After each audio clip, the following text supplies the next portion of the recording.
Hi folks, I'm here on the second anniversary of Vladimir Putin's barbaric invasion of Ukraine.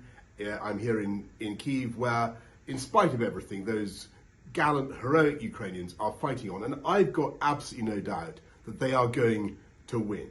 And I think that with the support of the West, provided we do the right thing, give them the right support militarily, politically and economically, the courage of Ukrainians, their natural determination to fight for their homeland will prevail. But I'm very happy to be joined talking to GB News by a friend who I've worked with for years, a distinguished former ambassador, former foreign minister of Ukraine, former ambassador to London, Vadim Prystaiko.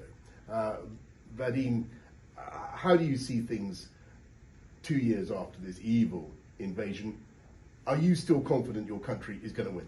Thank you, Boris. You've seen yourself that, unbelievably so, but Ukrainians sort of feel that it's not just spring coming to Kyiv, today it's quite warm in Kyiv, but there is the hope rising. Maybe because people like you and so many foreign dignitaries came, and they're coming not empty-handed, they're coming with ideas how to get back to Ukraine, to bring it up to the agenda of the world, how to bring the weapons, how to ramp up sanctions, how to get Russians' money be frozen all around the globe to help Ukraine to actually regain territory and regain hope.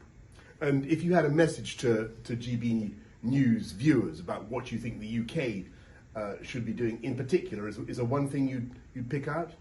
I believe that's my years in UK were the pinnacle of my career, not because I was happy to be in London, which is great, I mean, by itself, but because of this great support of the people there.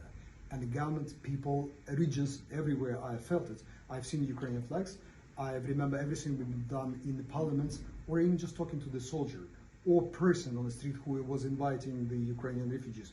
All of this mounts out to what we felt in the UK. And it was actually been translated all over the Europe.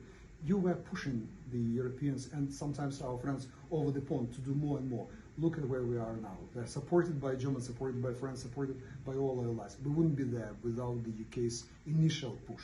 Thank you very much. And don't forget, folks, that although things look tough for Ukraine and have looked tough for the last 2 years, the simple facts are that they've kicked Vladimir Putin's armies out of more than half of the territory that they originally occupied.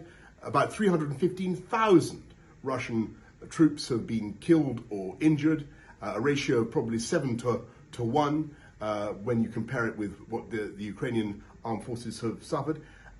They've taken out thousands and thousands of Russian tanks, 40% of Russia's Black Sea Fleet, and yet Ukraine's exports are now back up to pre-war levels. So I've got absolutely no doubt that with the right support from the West, Ukraine can win. And it's vital in the months ahead that we give them that support. This is an unconventional report, but here we are in Kyiv on the sad second anniversary with a Ukrainian population that, in my view, is absolutely determined still to win, and they're going to win.